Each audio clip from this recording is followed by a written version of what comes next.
اخبار جنگ نے لکھا عید الفطر کے موقع پر کہ ہمارے غریب ملک کی عورتوں نے عید کے موقع پر جو بال کٹوائے، جو بال بنوائے، ٹھیک کرائے، 1 کروڑ روپیہ خرچ کیا.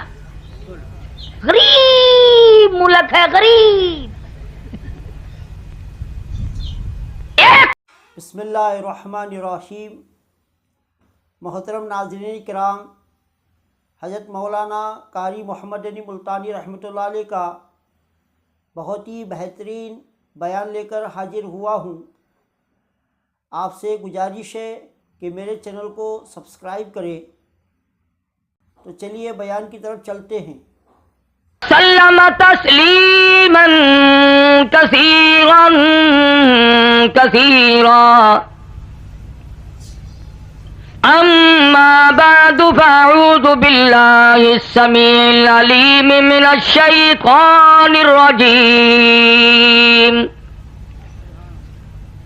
بسم اللہ الرحمن الرحیم.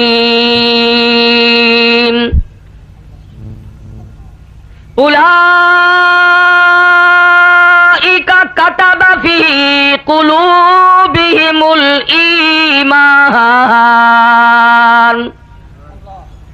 وأيدهم بروح منه ويدخلهم جنات تجري من تحتها الأنهار خالدين فيها أبدا رضي الله عنهم ورضوا عنه أولئك حزب الله ألا إن حزب الله هم المفلحون. وقال النبي صلى الله تعالى عليه وسلم لو كان بعدي نبي لكان عمر. وقال النبي صلى الله تعالى عليه وسلم اذا رأيتم الذين يسبون اصحابي فقولوا لعنة الله على شركم. وقال النبي صلى الله تعالى عليه وسلم الله الله في أصحابي لا تتخذوهم من بعدي غرضا من أحبهم فبحبه أحبهم ومن أبغضهم فببغضه أبغضهم. صدق اللہ مولانا العلی العظیم وصدق رسولہ النبی الکریم ونحن علی ذلک لمن الشاہدین والشاکرین والحمد للہ رب العالمین. ذوق شوق کے ساتھ درود شریف. اللہم صلی علی محمد وعلی آل محمد کما صلیت علی ابراہیم وعلی آل ابراہیم انک حمید مجید. اللہم بارک علی محمد وعلی آل محمد کما بارکت علی ابراہیم وعلی آل ابراہیم انک حمید مجید. اس دور فتن میں اے لوگو، اس دور فتن میں اے لوگو ایمان کی حفاظت لازم ہے. دوزخ سے اگر بچنا ہے ہمیں اللہ کی اطاعت لازم ہے. کیا فقر و غنا کی فکر کریں، یہ عمر بسر ہو جائے گی. سرمایہ دنیا ہو کہ نہ ہو، سرمایہ دنیا ہو کہ نہ ہو، ایمان کی دولت لازم ہے. جب باطل حق سے ٹکرا ہے، جب باطل حق سے ٹکرا ہے، جب باطل سر پر چڑھ آئے، ایمان والو بے خوف و خطر پھر حق کی حمایت لازم ہے. جو کفر کے فتوے دیتے ہیں، جو کفر کے فتوے دیتے ہیں، کوئی جا کر ان سے کہہ دو کیوں ہم سے ناحق الجھتے ہو. انسان کو شرافت لازم ہے. بزدل نہ بنو، بزدل نہ بنو، بزدل کے لیے جینا بھی گرا مرنا بھی گرا. بزدل نہ بنو، بزدل کے لیے جینا بھی گرا مرنا بھی گرا. جینے کو بھی ہمت لازم ہے، مرنے کو بھی جرأت لازم ہے. حضرات علماء کرام، معزز سامعین، محترم حاضرین، مجھ سے پہلے مولانا حق نواز صاحب نے آپ حضرات کے سامنے تفصیلاً صحابہ کرام کا مقام سمجھایا. اللہ کریم مجھے بھی توفیق عطا فرمائے کہ میں بھی نبی کے جانثاروں کی کوئی تعریف کر سکوں. اور اس سے غرض، اس سے بڑھ کر کیا بدقسمتی ہوگی کہ بیٹے کو ہر دن صبح کو بتلاؤ کہ بیٹا یہ تیرا باپ ہے. ہر روز جب اذان ہو تو بلاؤ، کھڑے ہو کر کے بتلاؤ کہ بیٹا یہ تیری اماں ہے، یہ تیرا ابا ہے، یہ تیری بیوی. روزانہ لکھ لکھ کر کاغذ پہنچاؤ. مسلمان کو یہ بتلایا جائے کہ مقام صحابیت کتنا اونچا ہے. جس کو صحابہ کرام کے مقام پر یقین نہیں وہ مسلمان نہیں. قطع نظر اس کے کہ ان کے جو فضائل ہیں، ان کے جو مناقب ہیں، قرآن کریم نے ذکر فرمائے یا حدیث پاک میں محمد عربی صلی اللہ علیہ وسلم نے ارشاد فرمائے، وہ تو ایک الگ بات ہے. دنیاوی طور پر بھی پاکستان میں الاٹمنٹیں ہوئیں، جس نے ایک کمرہ کسی کو الاٹ کرا دیا ساری عمر احسان مند ہے اس کا کہ صاحب اپنے پلے کیا تھا، یہ تو فلاں صاحب کی مہربانی ہوئی، انہوں نے الاٹ کرا دیا تھا. ارے ایک کمرہ تجھے دلوا دے تو اس کا احسان مند، اور جنہوں نے کابل سے لے کر طرابلس تک کا علاقہ فتح کر کے تمہیں حکمرانی عطا کی، ان کا کوئی مقام نہیں. نعرہ تکبیر. میں یہ کہوں گا کہ مشرق سے لے کر مغرب تک، شمال سے لے کر جنوب تک جتنے مسلمان حکمراں ہیں، یہ تمام کے تمام تخت اور شہنشاہی فاروق اعظم کی جوتیوں کا صدقہ ہے. اگر وہ لوگ محنت نہ کرتے اور قربانیاں نہ دیتے تو تم تو ہمیشہ سے غلام تھے اور غلام رہتے. اور ایک اور تجربہ کرو، جس نے اپنے بڑوں کی بے عزتی کی پھر اللہ میاں بھی بڑوں کے ساتھ ہو جاتا ہے. تھوڑی سی زندگی میں ہم نے یہ تجربہ کیا، جس نے صحابہ کرام کی مخالفت کی، اناد کیا، دشمنی مول لی، خدا کی قسم خدا کی زمین نے جواب دے دیا کہ میرے یہاں تیرے لیے کوئی جگہ نہیں. ہم نے ایسے لوگ بھی دیکھے زمین تنگ ہو گئی، حکمران کے لیے تنگ ہو گئی، فقیروں کے لیے نہیں. فقیروں کے لیے تو ساری زمین کھلی ہے. اب تم جتنے سرکاری ملازم ہو چھٹی لو گے، درخواست دو گے، بیمار بنو گے، سرٹیفکیٹ پیش کرو گے، یاروں کی موج ہے، جدھر جائے چلے جائے. اس لیے کہ ہم اللہ اور اس کے رسول کے سوا کسی کے ملازم نہیں. ہم اگر سپاہی ہیں تو محمد مصطفیٰ صلی اللہ علیہ وسلم کے، ہم رضاکار ہیں سرکار مدینہ کے، ہم غلام ہیں آقا دو عالم کے، اور ہم جانثار ہیں محمد مصطفیٰ صلی اللہ علیہ وسلم کے. ارے حضور کے مقام کو تو کیا سمجھے گا جب حضور کے وزیروں کی اور چاروں طرف جانثاروں کی برائی کرتا ہے. مکہ مکرمہ میں 13 سال مدنی کریم صلی اللہ علیہ وسلم نے گزارے. میں تو حیران تھا، شیروانی صاحب قرارداد پیش کر رہے تھے کہ صحابہ کرام کے ناموں کی بھی چھٹی کرو. میرا تجربہ 35 برس کا یہ ہے کہ جتنے مریں گے، جتنے پیدا ہوں گے، سارے سال کی چھٹی بے شک ہو جائے لیکن صحابہ کرام کی چھٹی نہیں کرنی. ویسے کسی حکومت کو مستقل چھٹی مل جائے تو اور بات ہے،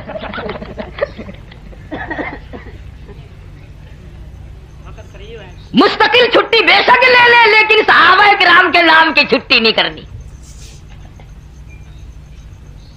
آپ لوگوں نے سنا ہوگا کہ حضور صلی اللہ علیہ وسلم کو مکہ مکرمہ کی گلیوں میں پتھر لگے،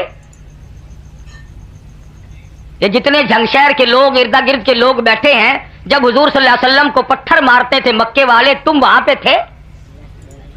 تمہارے باپ دادا، ان کے باپ دادا، چلے جاؤ اوپر کو گاجر مولی کی طرح، ان سے بڑے تھے، اور اگر ہوتے تو پتھر ہی مارتے۔ ہاں ہاں، اس زمانہ میں آقا کا ساتھ دینا کوئی مذاق نہ تھا،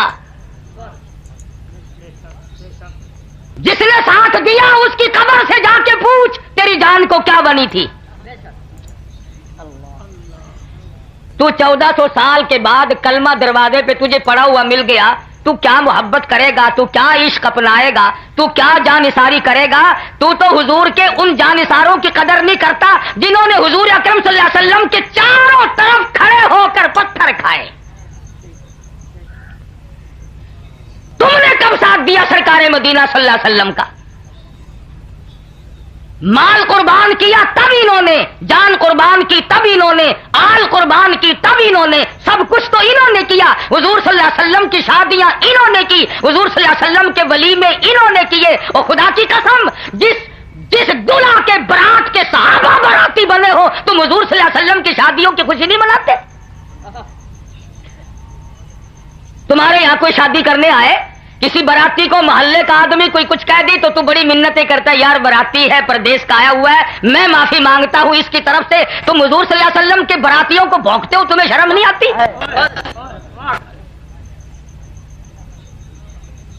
تیرے دروازے پہ اگر کوئی گورنر، کمشنر، ڈی سی، اے سی، چھوٹا بڑا ذمہ دار سرمایہ دار اگر شادی کے لیے آ جائے، تم بڑی خوشی مناؤ، اور خدا کی قسم اس گھر کے مقدر کو تم کیا کہو گے جس گھر پہ امام الانبیاء دلہا بن کر آیا؟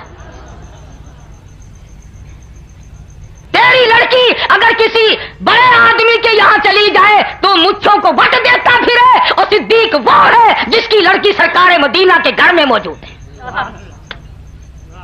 اور تو دے گا کوٹھی دیکھ کر، تو دے گا بنگلہ دیکھ کر، تو دے گا مربع ٹیوب ویل دیکھ کر، تو دے گا کار موٹر دیکھ کر، تو دے گا عہدہ دیکھ کر، تو دے گا کپڑے دیکھ کر، تو دے گا شکل و صورت دیکھ کر۔ سرکار مدینہ، سب کہہ دو صلی اللہ علیہ وسلم کی عمر مبارک 53 سال ہے، گھر میں 2 گھروالیاں موجود ہیں، 4 جوان بیٹیاں موجود ہیں۔ 53 سال کی عمر مبارک ہو، 2 گھروالیاں موجود ہوں، 4 جوان بیٹیاں بیٹھی ہوں، ایک بیوی انتقال کر چکی ہو، ایسے وقت میں صدیق کے سوا کون ہو سکتا ہے 6 سال کی لخت جگر اٹھا کر امام الانبیاء کی جھولی میں ڈال؟ تکبیر، شان رسالت، صداقت صدیق، آل قربان کر دی صدیق اکبر نے۔ وہ انسان نہ تھا؟ وہ یہ نہیں سوچ جانتا تھا کہ میں اس گھر میں دے رہا ہوں؟ سیدہ عائشہ صدیقہ رضی اللہ تعالیٰ عنہا فرماتی ہے کہ 2 مہینے چولہے میں آگ نہیں جلتی تھی۔ صدیق اکبر نے یہ نہ سوچا، جس کے سامنے ہر وقت کا منظر تھا کہ میں اس گھر میں اپنی بچی کو دے رہا ہوں۔ عائشہ صدیقہ فرماتی ہے کہ مہینوں ایک کھجور کا دانہ اور ایک پانی کا پیالہ ملتا رہا، اور اس کی بھی قدر تب ہوئی جب وہ بھی نہ ملا۔ اور بعض صحابہ وہ ہیں، اگر تیری رشتہ داری گورنر سے ہو جائے، میرے خیال میں خوشی کا مارا پھٹ جائے گا بیچ میں۔ وزیروں سے رشتہ داری ہو جائے تو ہارٹ فیل ہی ہو جائے گا، میں نے ان کو چھیڑ کے بہاوے۔ تیری رشتہ داری اگر گورنروں، وزیروں، سفیروں، امیروں، ذمہ داروں، آڑتیوں، تاجروں سے ہو جائے تو بڑا آدمی بن جائے، اور وہ کتنے بڑے مقدر والے ہوں گے جو سرکار مدینہ صلی اللہ علیہ وسلم کے دروازے پہ حضور کی لڑکیوں سے شادیاں کرنے کے لیے دلہا بن کر آئے۔ اور بعض وہ ہے کہ خاندان نبوت کے گھر میں، کالی کملی والے کے گھر میں ایک دفعہ نہیں 2 مرتبہ دلہا بن کر آیا۔